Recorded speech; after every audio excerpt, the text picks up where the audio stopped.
Thanks, everyone. Just for the sake of the audio, I'm just going to stay here. I'm so sorry about that. I'd like to walk around.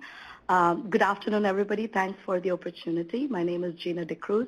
I work with the Center for Surveillance, Epidemiology, and Lab Services with the Informatics Workforce Development Team that manages the CDC Public Health Informatics Fellowship. My background is sort of unique. I have a PhD in behavior sciences. My undergrad was in psychology and economics, and master's was in social work. And then I ventured into US to do a PhD in behavior sciences and slowly walked into the realm of informatics. So originally, I'm not academically trained in informatics per se, but my work experience and the applied experience during my fellowship at CDC kind of helped me get into the realm of informatics per se. Before that, I used to be a monitoring and evaluation consultant for UNICEF and UNDP, primarily dealing with Southeast Asia, working in maternal and child health as my primary field of expertise. So as you can see throughout the presentation, informatics is a multidisciplinary field. It's a borrower discipline. So a lot of the concepts which you are familiar with, you would probably see it along the way during the course of the fellowship, the presentation. And I welcome more feedback and insights and thoughts from you on how your domain area can be applied in terms of applying the prevention informatics concept per se. And I apologize in advance for my sore throat. I've been battling allergies for the past couple of weeks, and we had orientation with our fellowship for the past 1 month, so my throat is like slowly recovering. So thank you again. So with that, let's get into the 1 hour of our journey together today. By the end of this presentation, I hope you will be able to explain the concept of prevention informatics and relate the prevention informatics concept per se to the stages of prevention, which you all are familiar with, and list 3 initiatives at least in the prevention informatics forum. We'll discuss more, but at least if you're able to recall 3 initiatives, I think my job is done. So as I said, all of us have this different notion about what informatics is. So before we get into the actual concept of prevention informatics per se, I would like to know, what is informatics for you? There's no right or wrong answer.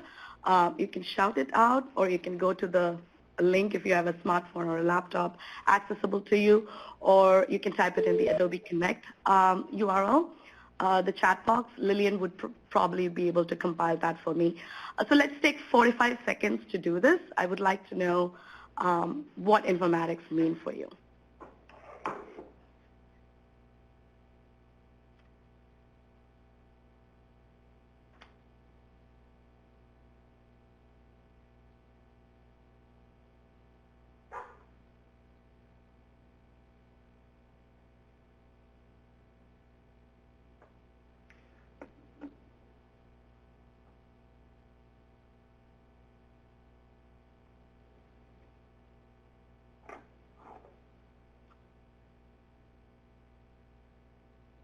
Seeing responses now, so I'll wait a couple more seconds.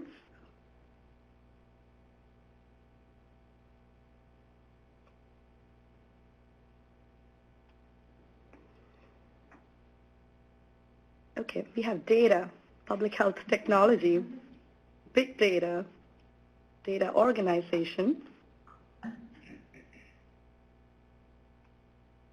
digestible data, computer language, linkages between data and humans,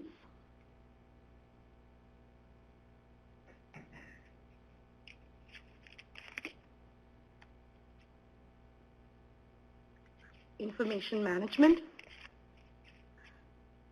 data for public health, linking data to add more meaning and advance public health, data governance, study of data and its applications. Great. So these are all great concepts and exactly falling under a lot of the academic definitions that's out there. So if you mind the literature of the definition of what public health informatics is, these are some of the terms that would pop up. So you can see it's very similar to what some of you have already offered. while I would like to give you a bunch of academic definitions, I don't want to do that because none of us remember a lot of academic definitions which we have been taught in grad school or med school. I'm going to go with the simplest of it all. Informatics is basically getting the right information at the right time to the right people to enable decision-making in public health. It's as simple as that. And that's the crux of prevention informatics per se. And now let's get into a little more detailed view of what informatics as a discipline is. It is, as I mentioned earlier, it's a borrower discipline. It involves the study of data and information about systems at different levels and scales of organization, right from the molecular level to the population level. And it borrows from disciplines such as computer science, economics, social sciences, behavior sciences, and so on. And each of these disciplinary areas, they feed into each other. And it is not an emerging discipline, but it's an evolving discipline, meaning every day, in fact, there are new advances in the disciplinary field, and it's adding to the knowledge domain itself. So public health informatics itself, it uses probably methodologies and tools that's developed by bioinformatics. And bioinformatics may use public health informatics concepts or application in the way it develops its systems and information workflows. So they are all always in a feedback loop, interacting with each other. And you can see right from the molecular to the cellular to the organ system to the organism to the population level, informatics can have an impact and influence. But there's one question that I get asked a lot. Who's an informatician? And people confuse a lot of disciplines with what informaticians do. And that's natural because we're all coming from different backgrounds. It's a very multidisciplinary field. But these are some of the core concepts which I want you guys to remember. Informatics is not information technology. Even though an information technology professional could be an informatician by training or by their work experience. What do informaticians do then? They can describe a problem. For example, we are working on flu surveillance. And the flu surveillance, the application domain itself, the informatician can identify what the problem area is, for which an IT solution is developed or needed. That is, a flu surveillance information system may be needed to track these cases, the sick individuals, contact tracing, generate public health alerts, monitor the distribution of vaccines, and so on. The informatician will be able to define the problem space and help define the solution space and the solution design as well, and then hand it over, or themselves, if they are a professional who have that disciplinary background, can help design and develop that solution. So informatician, through these problem-solving methods, would help define the problem scope and space, and or select the best IT solution to address a problem. So an IT developer would build a solution, and I would like to say informatician is an expert user who is designing the solution. So you always want the end user to be able to be the decision maker, the one who influences the decisions when building systems, because then the system would be more effective, usable, and to the point in enabling the flow of data across the systems to make decisions. So with that, this is something which I love to kind of convey. This is used very commonly in engineering circles and software development. You ask for one thing, maybe the customer asks for a 3-step swing, but at the end, the requirements of how they wanted it or what they wanted, it's not conveyed properly. And different people understand it different way. It's like the blind men and the elephant parable, where everybody has their own perspective of what the solution should be, and they document it or design it accordingly, and at the end, the customer don't get what they really required. And this is something very true of public health information systems in general, or even medical information systems. You're looking for one thing, but you don't get the same thing, and in fact, it's going to cause you a lot of times more problems than what the solution intended to solve. So I feel like the informatician's purpose is to translate the requirements from the first picture to the very last picture, which is what the customer really needed, cutting down all the steps in between. So I feel this cartoon kind of encompasses what really informatician's role in designing health information systems should be. And again, moving on to another metaphor, and if you are interested in this topic area, Frameworks Institute is a nonprofit that kind of develop communication materials. So they were tasked to develop definitions or metaphors for informatics to communicate what informatics is to a lay audience or to subject matter experts. So what they did is they went around, talked to public health informatics experts, biomedical informatics experts, the people who work with EHRs, health information systems in general, also lay people who don't understand anything about informatics, and asked them what it means. And after those intense focus group discussions and semi-structured interviews, they came up with 3 or 4 metaphors. This one resonates with me the most in terms of the mission and goal of informatics in the larger scope of population health. And it again goes back to that simple definition which we reviewed earlier. Just as architects plan buildings, they're not necessarily building buildings, they're planning the buildings with the needs of a community in mind. Informaticians plan data systems that produce the information that the professionals or the subject matter experts or physicians need to make sound public health decisions. And there are many other metaphors which they have come out with. So if you're interested, the link is in there. You can go and check it out. But this one resonates the most to me because it encompasses the essence of what informatics is in the realm of prevention informatics per se. And increasingly in the recent years, there is more recognition of why informatics is important. We have had many initiatives from the White House. There have been more research articles, peer-reviewed articles about informatics capacity development both in the state, local health, and at the federal level. We have also had ONC doing a detailed study about how to make these systems interoperable, and they came out with this interoperability map for healthcare and public health integration, and that's also a detailed report if you're interested in knowing more, available online. CDC also has a lot of systems where we use the systems to monitor and reduce diseases via architecting a stable information system. And as you can see, this is one of the systems, one of the surveillance systems that's moderated by CDC, where you get data from these different healthcare service providers, right from the emergency department, ambulatory care, through the local health department, from large events and then to the CDC. And we monitor the outbreaks or surveillance, and we plan our activities around surveillance using this data. And this is syndromic surveillance data. Sometimes it's real time. So you see the importance of why the data needs to flow effectively to come back to the public health agencies to make effective decisions. So the informaticians are folks who would architect the flow of data and the information systems in this structure.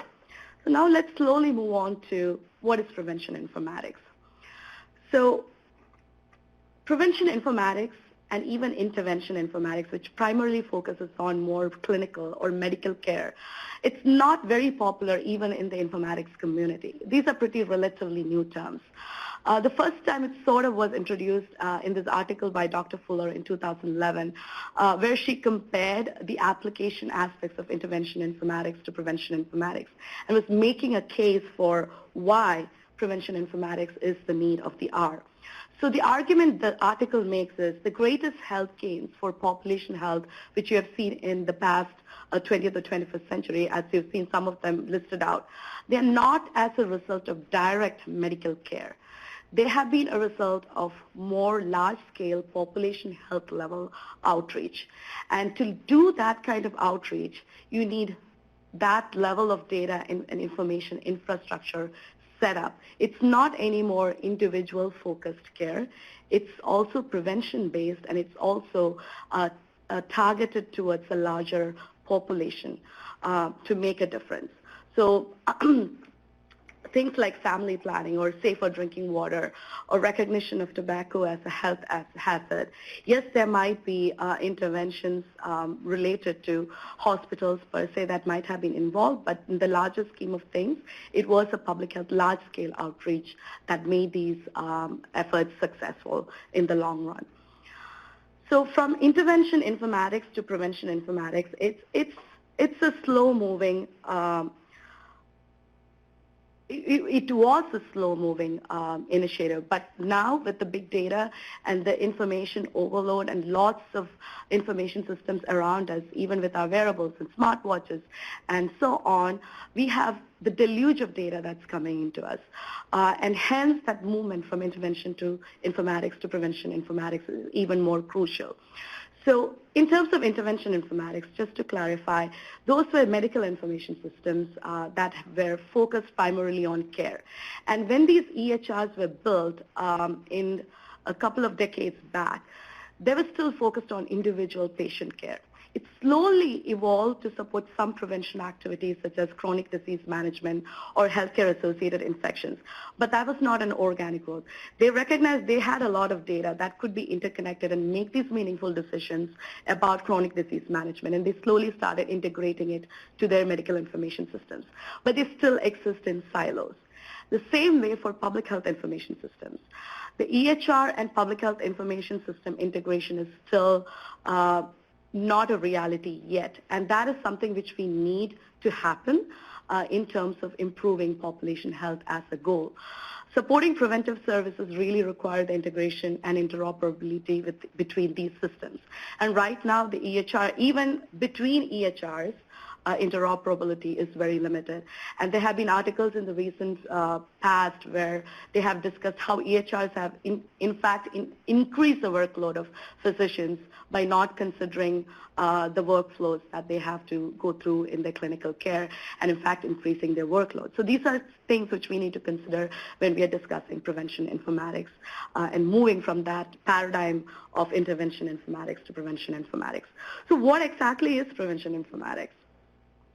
It's simply a proactive approach to use information science and technologies to use both clinical and public health data and information to promote the health and well-being of the individual and the populations. And it is a highly interactive, data-intensive, and data-driven effort, and it's no longer focused on the intervention or rehabilitation. It's focused on prevention. It's also focused on post-clinical interventions on outreach. It's focused on larger level population level impact. How can we use data and information to make this level of impact? And that's what prevention informatics is all about. Whereas intervention informatics was probably a little more reactive in responding to an individual's illness, whereas prevention informatics is focusing on not just the individual, but as the population as a whole. And if you're interested in knowing a little more in detail about the concept per se, I would highly recommend reading the Fuller article, which came out in 2011, which outlines a lot of these concepts in a really nice fashion. And Institute of Medicine also recognizes this need for the integration between the clinical and the public health sector. And they have come out with these 5 principles of integration. And the 5th principle of the sharing and collaborative use of data and analysis is where prevention informatics can lay the focus on. And as you can see, that component is really essential for the other 4 elements to be successful as well.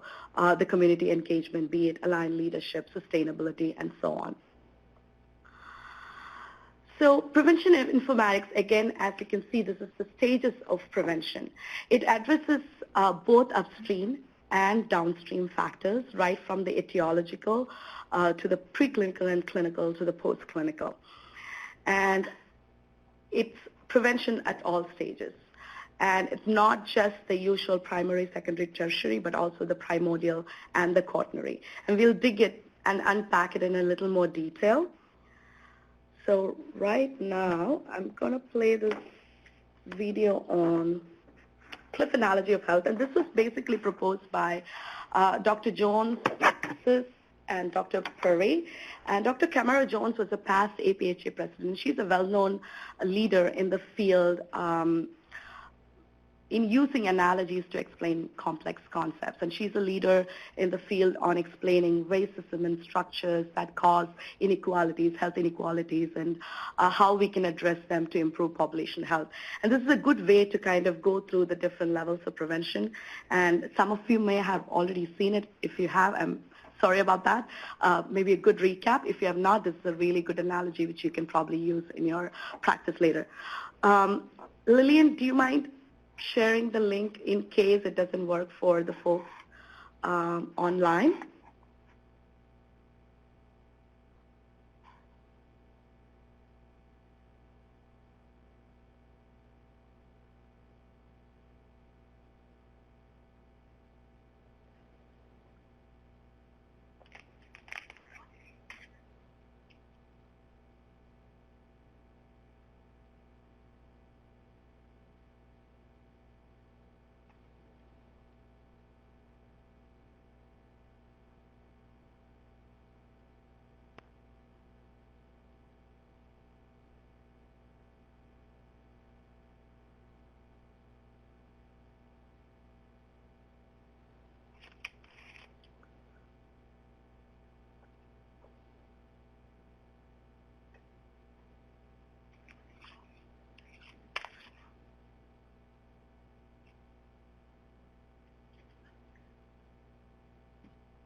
So how do we move people away from the cliff? Without data and information, we would not be able to do that effectively. So that's where prevention informatics come in, and that's where you can apply prevention informatics to all stages of prevention as listed there. So let's go through some of the examples of data sources included in each of these levels and how we can make use of informatics for prevention. So as you can see, I'm not going into detail. All of you are probably way more experts than me in the stages of prevention. But essentially, what I want to point out is informatics can be applied to any of these levels. And that's what we're going to kind of see through. So the primordial one is altering societal structures, which is meaning you're basically changing the belief structures or the attitudes of people towards a health problem. So it could mean built environment, it could mean health behavior change itself, but you need data to understand the attitudes to do that. Similarly for primary and secondary tertiary, which is much more easier to understand. Quaternary is a little more higher level where you're identifying patient at risk of over-medicalization, basically looking at harm reduction of even treatments per se. So let's look at one example. What information do you need to help make decisions at all of these levels? And we're going to take the example of injury prevention. And these are different types of injuries. So the first one, EHRs and HIEs, health information exchanges and electronic health records, can share injury data at state and national level, and this could help design preventive services activities. And we would see one specific example of this later in the presentation. But people have been able to map out where these injuries happen most and why it happens and to which target population and what are the interventions that can be done to help prevent the incidence of these falls and the injury itself. In terms of primary prevention, there is clinical decision support, obviously. You have EHR alerts and reminders for older adult fall prevention. In terms of secondary stage, you have computer-assisted screening. One example would be intimate partner violence prevention. So you can screen for those specific target population or vulnerable population to understand the trends and then target the intervention specifically to that population. In terms of tertiary level, you have EHR integration with community-based preventive services. And quaternary would mean EHR integration of something like the PDMP program, where you're looking at are people being prescribed painkillers more than what it's supposed to be. And you can use that data to sort of prevent prescription drug overdose. And it's something which is being pursued by the Injury Center as well. So you can see how informatics can be applied in these different stages of prevention. And let's walk through some more examples because it's not sort of intuitive. And I don't know how I would check the responses in the chat, but I would encourage answers from the room. And maybe Lillian could sort of chat, put it in there, and you could let us know. Okay. So which stages of prevention are supported by the data coming from connected homes or Internet of Things? And you all might be familiar with, and I'm pretty sure at least one device is available with you, like either a smartphone or a Fitbit or an Apple Watch or something that can be qualified under this category.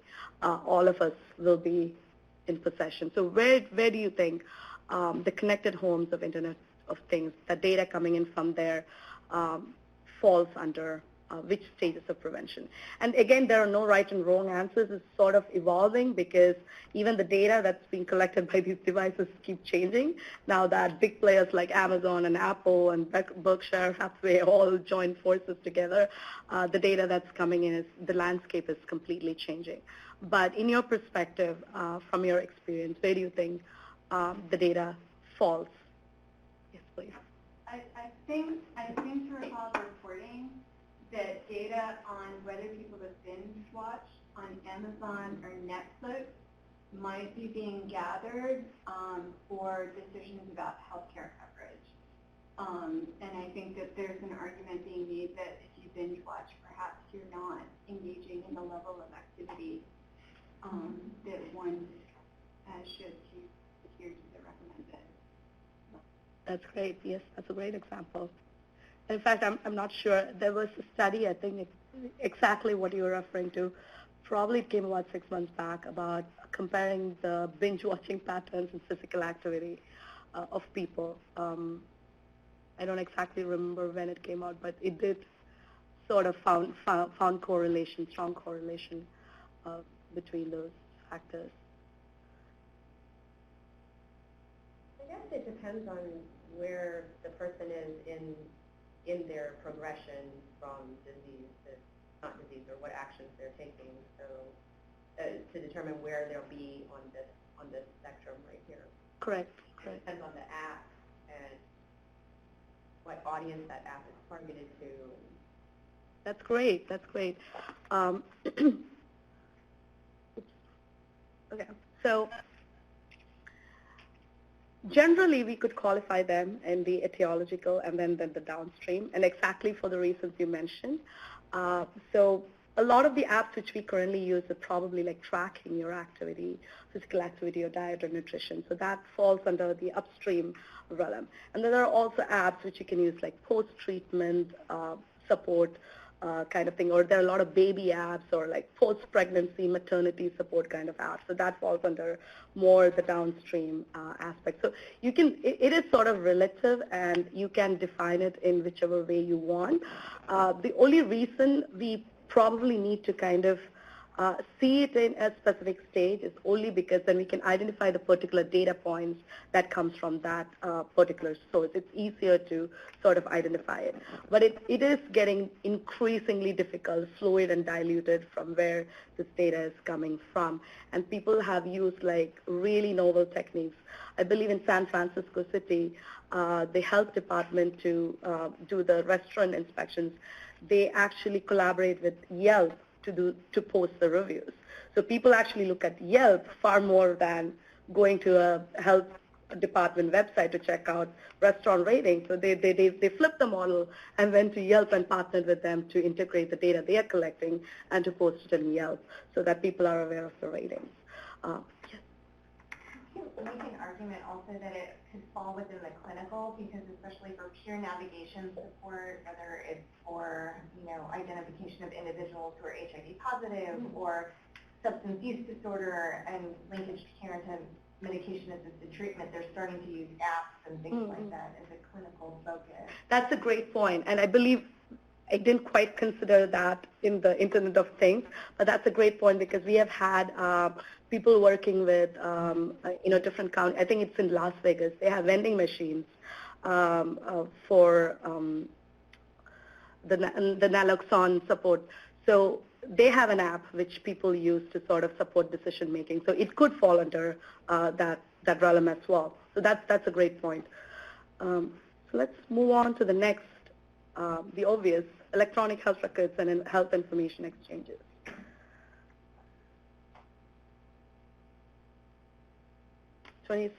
Are people answering on this? Yeah, you actually can see a consolidated chat box.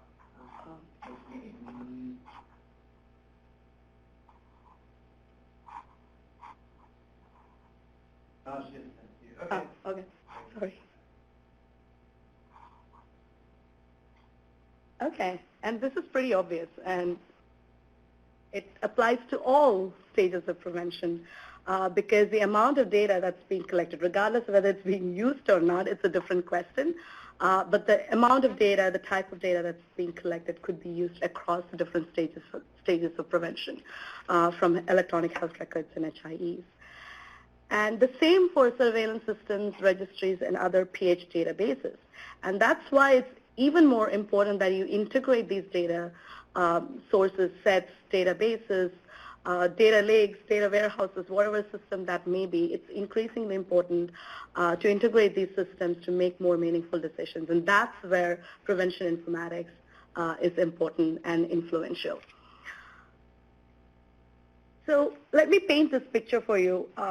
And imagine all of us living in a community, and we are all virtually millions of data points.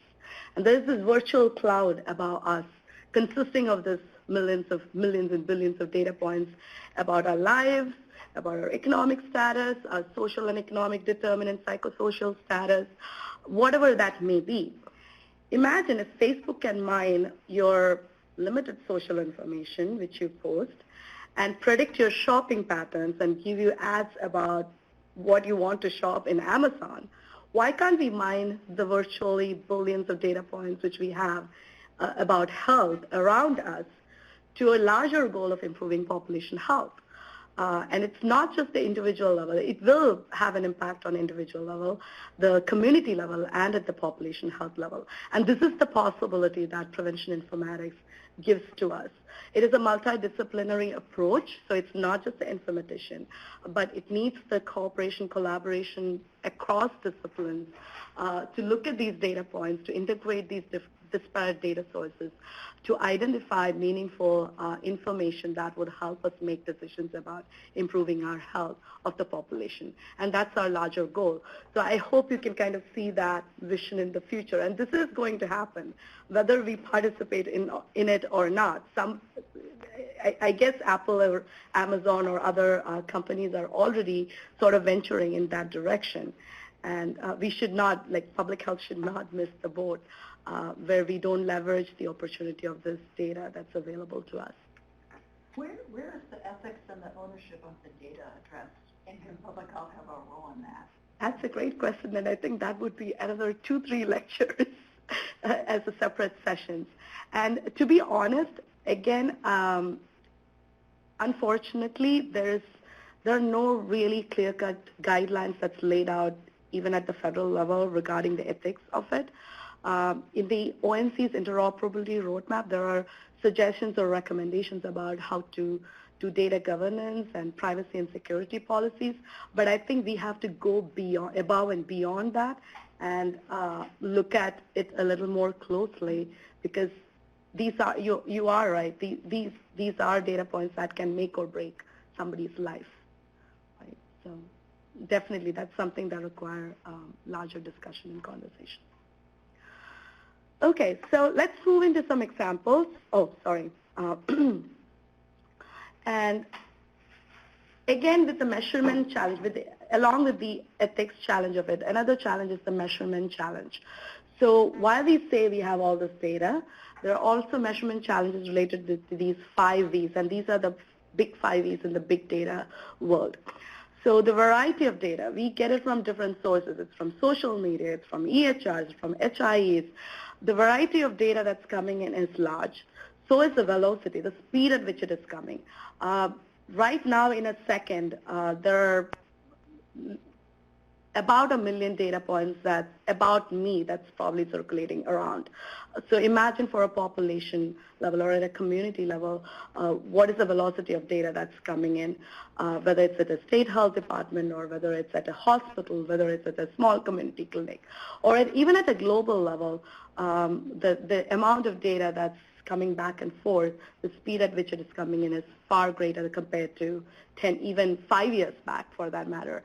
And the volume is massive. We are using, we get data and it's just sitting there. We are not even using probably even a quarter of the usable data that's available or accessible to us. It's just sitting there in silos, just waiting for somebody to come and rescue it. The veracity of data. A lot of times in this, again, in this very special socioeconomic, political context, the veracity of data is also important. There's a lot of false information out there. There's also misinformation about, even personal health profiles. How do you kind of tease out the veracity of data in such a context? There is also missing data, which you have to consider, the voids. Sometimes the data that comes to us might not be complete, and everybody who has dealt with data knows how the data cleaning part of it is the most hard when it comes to data analysis. So the voids is also something which we need to consider when we talk about the possibility of using in data and information systems.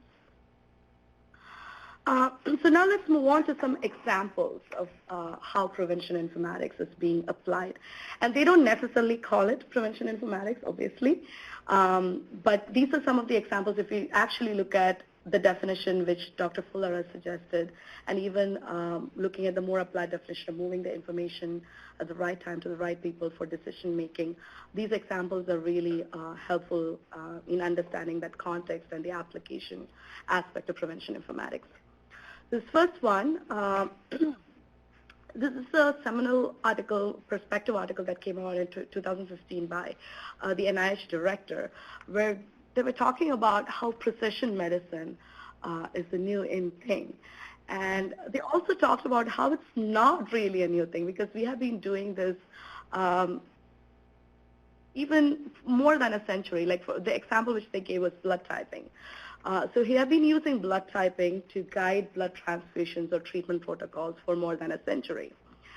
Now the possibilities are endless, where you're expanding the biologic databases or genome databases, where you looked at the human genome sequence, your powerful methods of characterizing patients using their metabolics data or genomic data, that probably would be helpful in determining their health, preventive aspects of health as well. Also diverse cellular assays and analysis that's possible, mobile health like telehealth, e-health technology. Somebody can consult somebody in Brazil sitting in this room with this possibility. So the possibilities of precision medicine are endless. And there are many different initiatives within this, but the Precision Medicine Initiative per se, they said the time is right because of the sequencing of the human genome. There's more improved technologies and methods that's available to us for biomedical genomic assays. And there are also new tools that would help us do big data analysis. And with this in mind, they looked at different data sources. They're saying we could look at medical records, profiles of patients, genes, metabolites. Again, the possibilities of the data sources are endless. And the one initiative that caught my eye was they created a voluntary national research cohort as part of the Precision Medicine Initiative, and some of you might have heard of it. And again, it covers all stages of prevention, but let's get to the initiative. It's called All of Us, and if you have not heard it, go sign up for it. It is a historic effort to gather data from 1 million or more people. And any of you have done research in the past, you know how difficult it is to collect data from even 100 or 300 or 1,000 people. So imagine the scale and scope and effort, the magnitude of the impact the study or this initiative is going to make. So let's watch a brief video that introduces the initiative.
And that's very exciting. At least I think so. And another, oops. Okay, I didn't mean that to happen.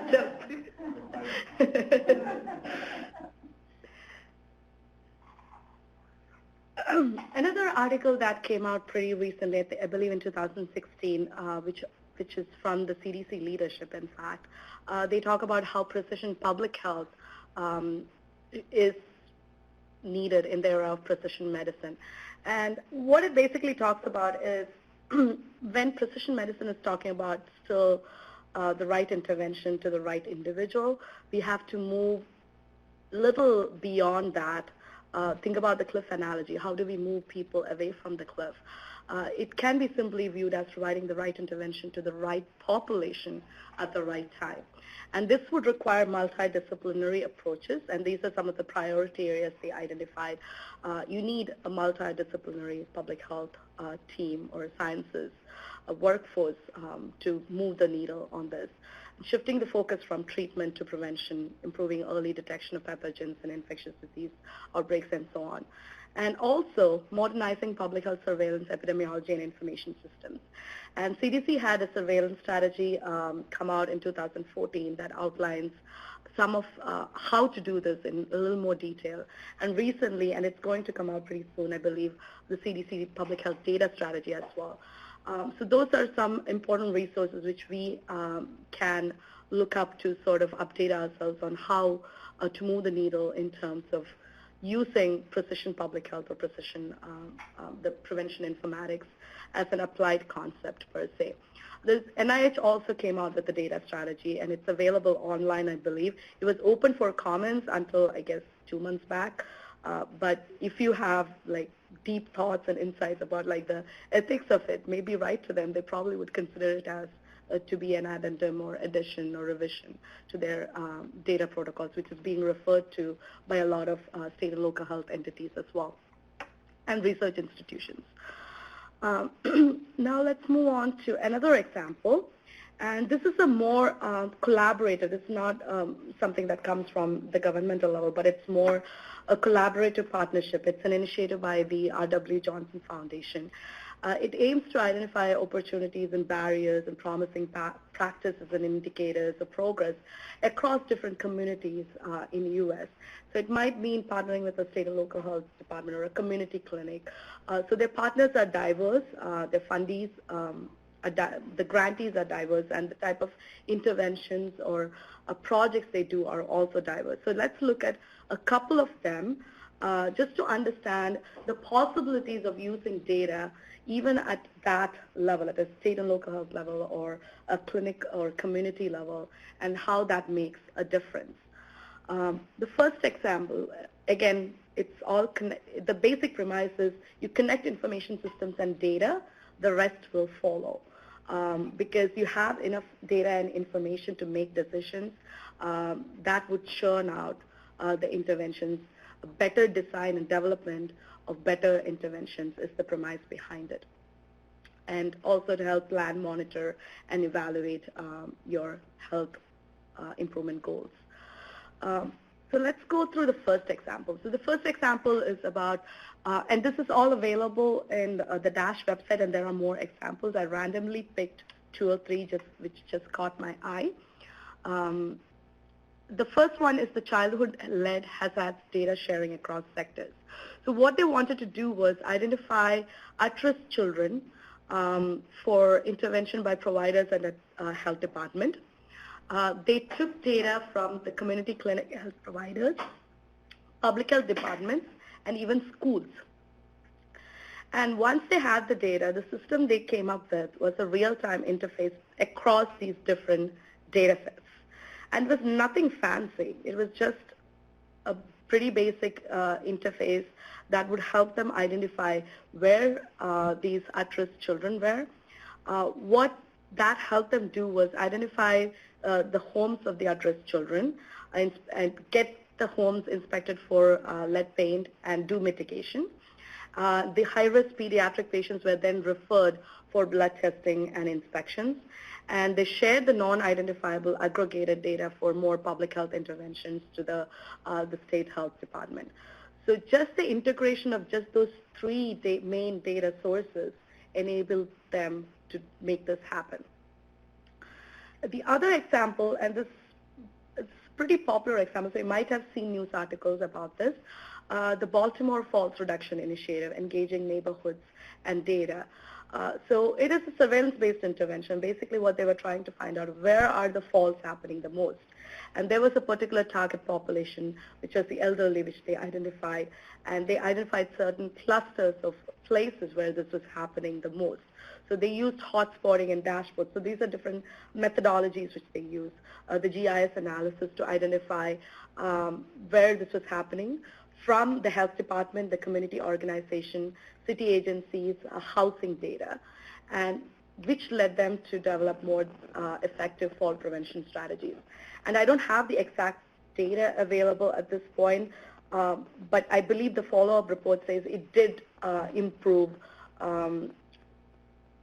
the rate of falls or the injuries via falls in that particular locality just because of that intervention. So imagine the possibilities of just integrating a couple of data sets and using that for decision making, how that can improve health of population, especially vulnerable populations, sometimes who don't get the benefit of a lot of the more popular interventions that's used by in the state and local health departments usually. The other one, and King County in Seattle, Washington, they do a lot of these data integration projects, and they're very innovative in getting, informatics and data science applications running for improving population health.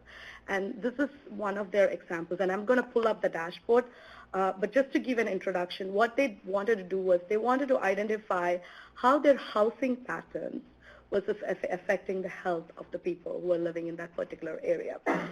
So they linked two sort of disparate data sources. They looked at the Public Housing Authority data and the Medicaid claims data and tried to identify what are the housing patterns that is influencing the health of the people who are living in this area. And I'll show you the dashboard, and when you see it, you know that it's a pretty simple thing. It is nothing fancy like, it is not an elaborate dashboard. It's simple enough, but it helps you make important decisions, which is all that matters. So this is their website, and this is sort of the introduction to their dashboard. As you can see, there's the Medicaid enrollment data. Oh. Okay, yeah. So they had these 3 or 4 different housing authorities participate. They collected the data from across these housing authorities, clustered it by different, criteria. They also can look at trends across the different years, 2012 through 2016, and they have different criteria up here. Let's see. Conditions by housing types. So they looked at what happens to the people who are living in a King County Housing Authority versus the Seattle County Housing Authority, and also by demographics, by females, males, and there are other criteria. So this is the emergency department visits per 1,000 by gender. And then as you can see, there are many other criterion out there that would help them understand the patterns of health across this particular population. And it's not fancy, if I may say so. But the simple fact that they were able to get buy-in from all these stakeholders to integrate these disparate data sources, that's what made the difference. Where in which they were able to kind of implement place-based interventions that address the needs of the residents based on their locality. Another example is an information system that is used by San Antonio, Texas, where they provide alerts and community treatment plan that's provided back to the clinical providers. It's also a patient registry specifically dedicated for adults with severe mental illness. And there they integrated a couple of different unconventional data sources, including law enforcement data, homeless shelters, and the Medicaid high utilizer program and integrated care team, and so on. So this is also an example of how you integrated the physical and the behavioral health provider data to improve population health outcomes as well. So DASH has a lot of examples of such use cases. So if you're interested in looking up, do go to their website, and there are more examples available from across the country on interventions and using data as a collaborative effort. Another example which I would like to highlight is the Digital Bridge Initiative.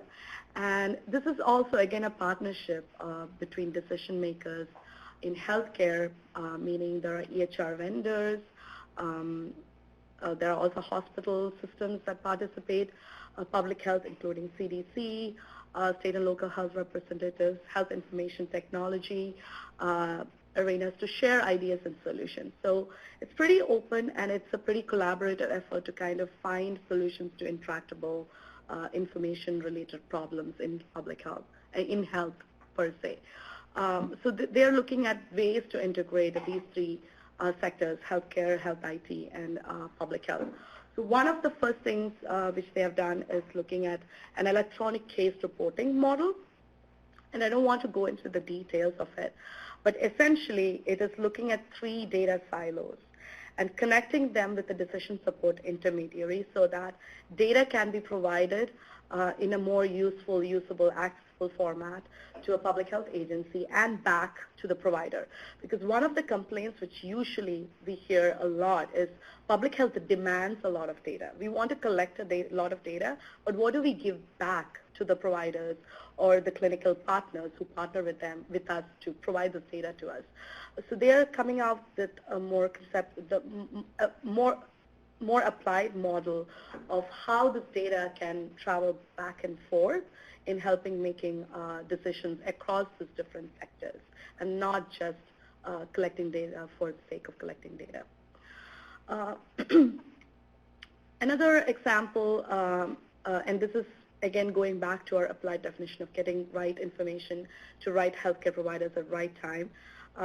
This website offers many examples from the state innovation model states where they have implemented different models of using informatics, applying informatics and other principles to engage states and state bodies and their partners to improve data, the flow of data for decision making.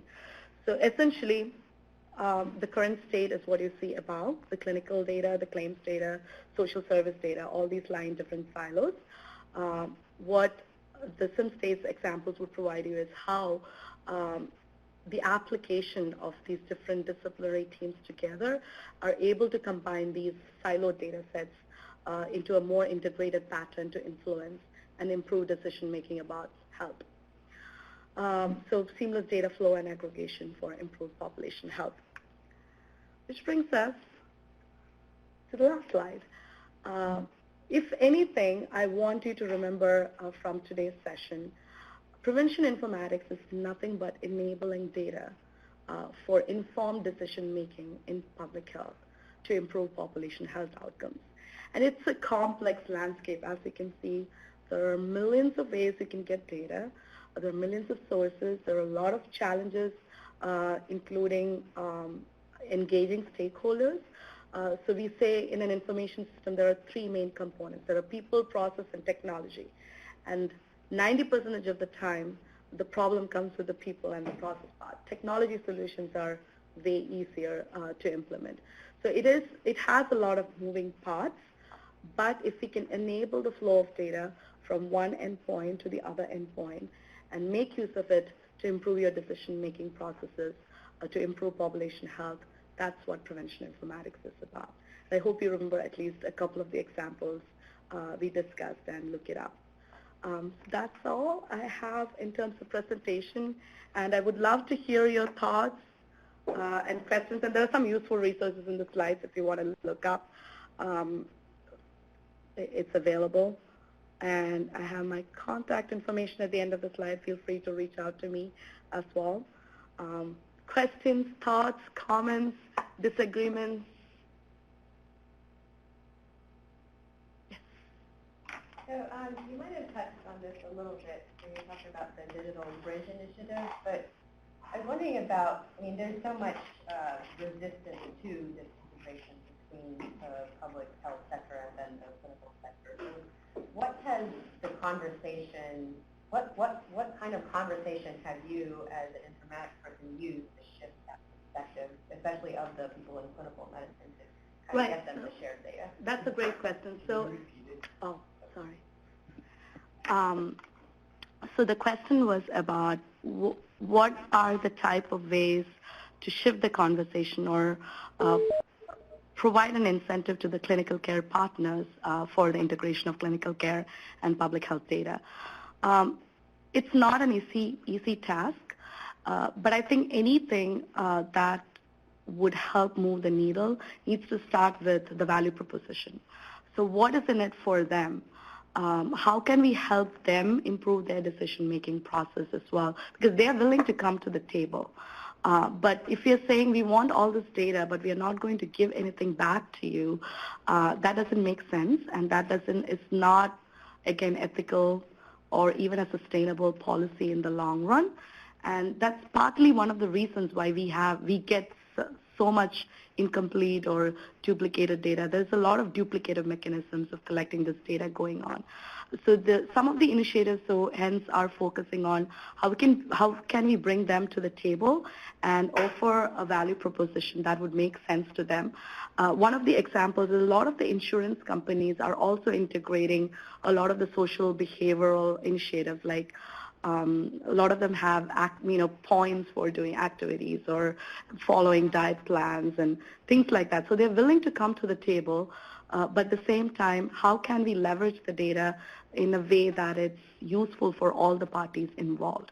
And it is going to be a challenging endeavor, no doubt about it. But as technology evolves, there is the possibility of doing it in a much more faster way. But again, we need to, like she mentioned earlier, we also need to consider the ethical responsibility as well as the fiduciary responsibility to the taxpayers as well when we are, formulating all these decisions, I guess. I don't know whether that's an answer, but...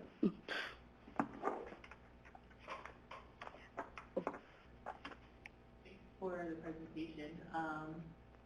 Along the way, you mentioned a few challenges, and I realized that preventive informatics is a diverse field, but you mentioned like data flow, and interoperability between systems and user interface with whatever system that they're using. And I'm kind of curious, and then also like the 5Bs. So I'm curious about whether there are any particular challenges or areas within the field that are kind of getting like a big buzz on how do we improve things or optimize this, or it kind of differs depending on which field of preventive informatics that you're in. Okay, so I'm trying to summarize that question. So what are some of the new ways in the field where interoperability is being discussed, and what are some of the challenges in enabling the interoperability between systems and making sure that it's a success? Does that capture your question? Sure. Okay. I'm kind of curious, what are like the big things that people are trying to address to improve or advance the field? What are some of the big things that people are trying to address to improve the field? So again, it really depends on who you ask, to be honest. So if you ask the same question to an EHR vendor, their answer might be different from somebody who's working in the field of public health. So I would try to give you like a mix of different perspectives, let's say. So EHR vendors, they are having increasingly collaborative efforts in trying to make interoperability work. But at the same time, they need to make sure that, it is also feasible for the business. So there are talks between Cerner and Epic and other big, EHR vendors to make sure at least some level of interoperability is available across their systems. But to be honest, I don't know the direction at which it is going unless it's sort of mandated by a federal authority that, there are some minimum interoperability requirements that you need to possess, which the meaningful use requirements it did have some level of understanding about what the standards should be. So that's one direction or one big thing people are talking about, like what happens now? What is the direction moving forward now that we are kind of getting close to wrapping it up? From a public health perspective, again, bringing all these partners to the table and making sure everybody's voices are heard in itself is a big thing. So there are a lot of initiatives going across the board in different places. And again, that's another thing, like these conversations may or may not be happening in silos as well. So we always discuss this problem of haves and have-nots. So some departments like the King County or the Denver Health, they are very informatics savvy. Their capacity is high. So they seem to develop and generate more interventions, population health level outcomes that's meaningful. But then there are other states or other locations where the capacity is low. What do you do, to help them out? Because it's sort of, it is this feedback cycle where the haves keep getting richer and the have-nots keep getting, pushed out to the end.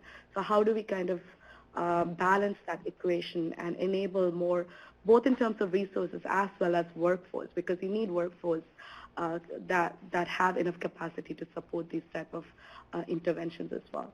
In terms of healthcare technology, there's like more and more advances that's coming in. And so the HL7 standards, so there are fire standards. There are kids who are making applications using, Smart on Fire. So it is going to be, the technology is going to move the needle pretty soon. The interoperability is going to be much lesser problem than some of the other issues which we have to take care of, or at least that's what I would think. Okay. Yeah. Well, thank you so much for a really, really awesome presentation. I'm as a brand new preventive medicine resident who's been in the field at this point for a little over 2 weeks, I've become acutely aware of the disconnect between theory and practice. And in theory, this is fabulous, and I'm totally on board with it. It makes a lot of sense. It's definitely the direction that we should be moving towards. But in practice, when I've been in group discussions about bringing, I didn't know the term prevention informatics, but when I've been bringing up ideas that are along these lines, I've either faced resistance from either people, process, or technology, like those three areas, either like there's an ideological barrier, there's a technology barrier, and it's just been the way that things have always been done.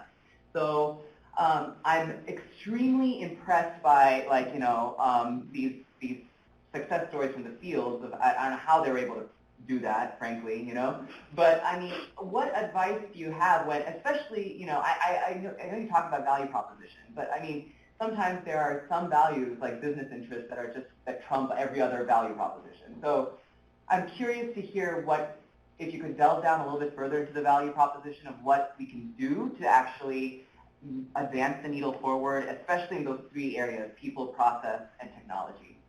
That's a great question. And again, that's another whole session altogether, but I'll try my best to address that. So this is something which my team lead usually says, especially with informatics being such, and we call it the identity crisis because we all come from different backgrounds. And I have Faisal here. He has an engineering background. He's one of our second-year informatics fellows, and he probably can weigh in as well. Because we are coming in from such diverse backgrounds, it's a strength and a weakness. So what I would suggest is if you have a problem, and go show the value proposition, but if it's possible to actually show it, even if it's a demo or a mock-up, that would be the best way. Like show the solution, how it works. Because we can talk all in circles in theory. I can talk about, okay, this dashboard and the integration is going to solve all those issues. But if you're actually able to show in practice as an applied example, just mock up, even if it's synthetic data, mock up the example and show, see, this works, and this is going to save this amount of money, this amount of time, and it's going to improve the health in XYZ ways. If you can show that, that would be the best way. Having said that, it's not always easy and it might not always work. Fail as many times as possible. It's okay, but move on. It is part of the game, right? It is not something easy to convince people that you need to work together, especially when it is a culture problem. Like people like to keep their data together in their own, vicinity. It is a paradigm shift of making people understand the sharing of data is going to be helpful in the long run. And this is something which we also didn't really discuss in detail. Some of these things, some of the examples which you saw earlier, the impact is pretty evident and it's pretty clear probably in the next 2-3 days itself. But some of those interventions, the effect or the impact is not going to be evident in the next 1 or 2 years. It is going to show in its full manifestation in the long run. So how do you convince decision makers or whoever that may be that it is useful to do this when you don't have evidence to show that works? And I don't think it's necessarily just an informatics problem. I think it's a public health problem overall, even though informatics people might have it a little more difficult. But we can talk about it. And you touched on this a little bit, but to what extent should we be concerned about the digital divide, not just globally, but also within the U.S., especially if we're in a context in which rural hospitals or hospitals in remote or rural areas are not as widely available as once had been the case? To what extent might there be gaps in the knowledge created by informatics that might affect our understanding of social determinants of health, and what might we be able to do about that, if it's a problem? I don't know if it is. That's a great question, and again, something which we didn't touch upon because in the interest of time. So this is Informatics 101 lecture which we give to our fellows who come in. When we say information system, it doesn't necessarily mean a computer or a phone or a fax. It doesn't have to be an advanced technological system. It could even mean something as simple as a paper and pen system, because, hey, whatever gets the job done, right? So you cannot really expect, the societal or the cultural constraints that to work in your favor all the time. So we have had people who go in outbreak situations to low-resource, low-income countries where they probably don't have internet, they probably don't have a computer system. But at the same time, make use of the principles, the methods, and the tools. And again, Tony, that might be another lecture, to use the tools of informatics to translate into an effective solution at that point. So it doesn't necessarily have to be a computer-based system. But yes, and on the flip side, there are also some countries where the technology has advanced a lot. The process is not set. There are no standard protocols or there are no data governance policies. So in that case, that's a different strategy where you would intervene to help establish those. Oh yeah, I forgot. I think you've addressed it already a little bit during the past few comments, but I think you made a really good point of how the data has changed and has become much more complex, and you kind of went through the the volume and the velocity and all these different issues that data now have that are probably sort of newer issues, and I think you also kind of alluded to the fact that public health is not keeping up with data and data use, and you kind of mentioned that in public health or population health there's data that are out there waiting to be rescued, and I'm wondering, are we not training the right people or having people with the right skills to be able to actually bridge that gap and make sure that we are using data at that level appropriately, and what are your thoughts on what kind of individuals need to be trained with what kind of skills so that we could make that bridge better? I don't know, maybe informaticians are not the solution, and it looks like epidemiologists are not the solutions, and probably not statisticians. Maybe it's a group of them working together, but are we training people, are we missing something in how we're training people to address the needs of the workforce going forward? That's a great question. Do I need to repeat? I forgot to repeat the question. Can you repeat that one? So the question was about, are we training, are the training needs sufficiently met to dealing with some of the challenges involved with the data and the information workflows and to improve population health needs? So I see it as two parts. One, are we attracting the right kind of people? And for the most part, I would say yes, because for anybody who willingly come to work in public health with highly qualified skill sets, they are in it because it's their passion. Then how do we provide opportunities within their field of work? Are we able to keep up with the technology advances or the skill set advances? That's one question. And the second question I would like to think, and I don't have the answers, I'm just thinking out loud. The second question is, how do we train them better and what are the skill sets?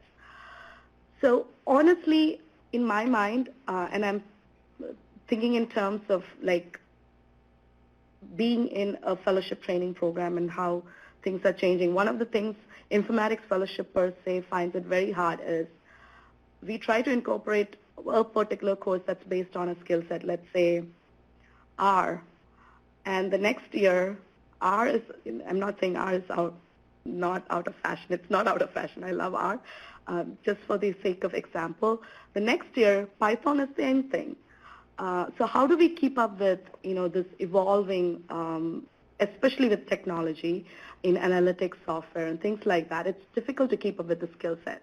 And I feel people who come in, if we can offer resources to get trained in skill set, that itself is enough. But what is needed more is more the design thinking or the systems thinking type of skill set, the problem solving type of skill set, or that paradigm is what's needed.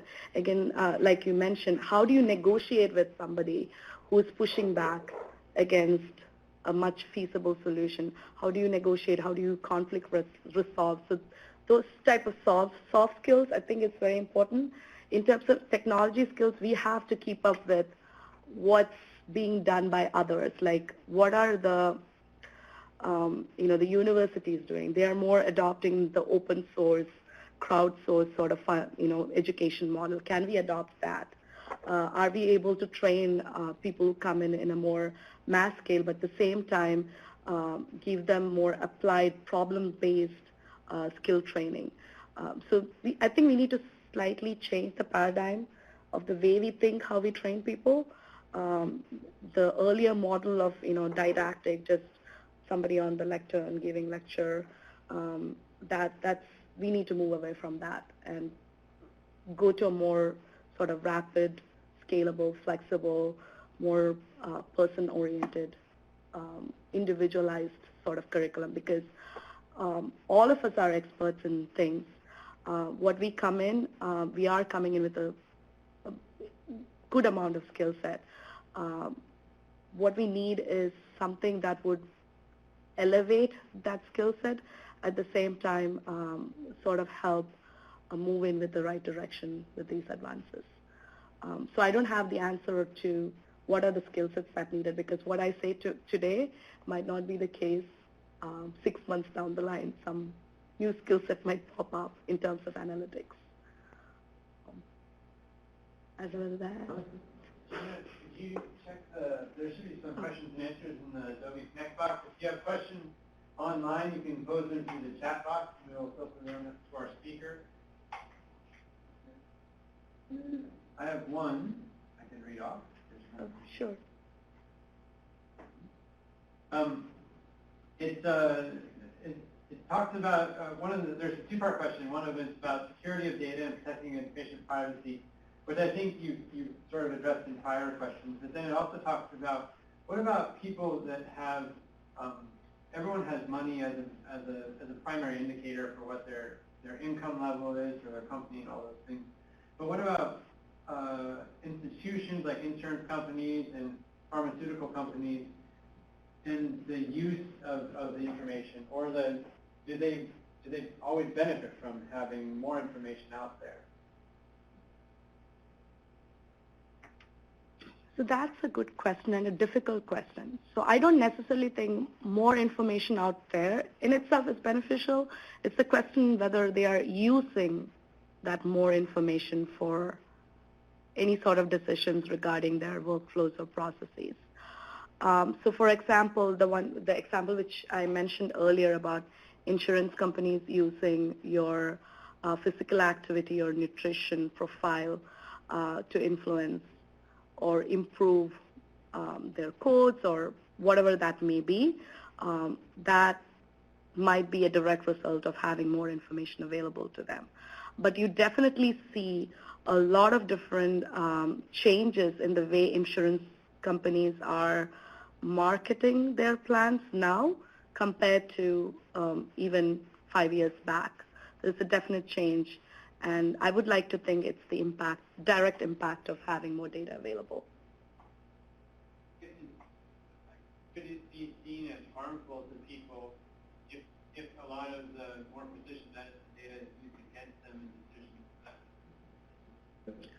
Yeah, that's a little bit of a philosophical question. I guess that's possible with anything, and I don't have an answer to that, especially with, all our social media accounts being out there. Then there are these ancestry DNA profiling things like 23andMe and ancestry DNA kits.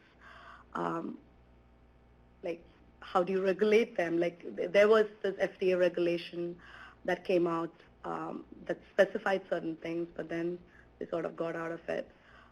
So how do you really control those? I don't have an answer to that. And maybe as a follow-on, could you talk a little bit about the ONC and its role in informatics? You mentioned it briefly during the talk today. So ONC, the Office of the National Coordinator, has taken sort of a leadership role in determining the informatics policy, specifically in healthcare and public health at the federal level. So they are the ones who sort of come out with regulations and recommendations regarding to interoperability standards, EHR vendor guidelines, and things like that. And again, it is a pretty new agency as well, so they are also sort of defining their role. And as the healthcare landscape changes, it would be interesting to see how their function also evolves. So right now, it's more sort of providing guidelines, recommendations. The meaningful use standards were proposed by ONC. So it's a good place to look up anything related to data and data standards and interoperability, if you're interested in that sort of lane. Let me see what and there are also a lot of initiatives by the state and local health departments that is not really listed anywhere. It's not there's no one repository which would show you, okay, these are all the data and information related resources. But some of the examples which we discussed, those are some good places. So the DASH one is actually part of a larger initiative called All In, I believe. And All In has a lot of other cross-collaborative community partners as well. And all of them are either funded by RWJF, so Robert Wood Johnson Foundation is also making a lot of leeway in terms of leading initiatives other than the governmental level. So RWJF is an organization that has a lot of resources related to this as well. So they have a lot of templates related to business value proposition and examples related to that. There's also the Public Health Informatics Institute, which is based out of Atlanta. They also partner with CDC a lot. They also have a lot of resources in their website in terms of assessing informatics savviness of a health organization or health department, and how to communicate, the data and information needs, understanding the requirements and things like that. But going back to ONC, they are more sort of a partnering organization from the federal level, which provides recommendations and guidelines.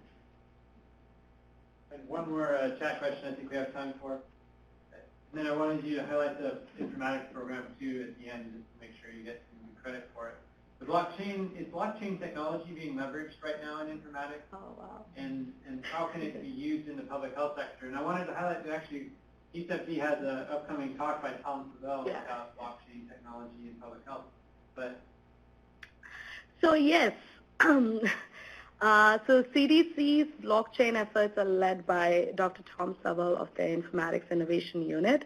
We have a CDC blockchain forum where public health use cases specifically are discussed. So if you're interested in exploring that more, please do contact him. I have included the Informatics Innovation Unit link at the end of the slide deck, so you can go there and find this information out there.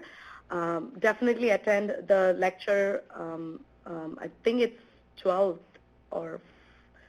Wednesday, 12 p.m. to 1 p.m. if I'm not mistaken. It's when the Lunch and Learn with Dr. Savell is. It is still in the initial phases, let's say that, but from the EHR end, there are much more solid advances in terms of using blockchain. And they have all these big conferences where they discuss how to, use blockchain as a method or tool to transmit data across. And that might be the magic bullet that would solve the interoperability question. I don't know. It's still an early stage in terms of public health use cases. I'm not a blockchain expert, but it's essentially a cryptocurrency. What it does is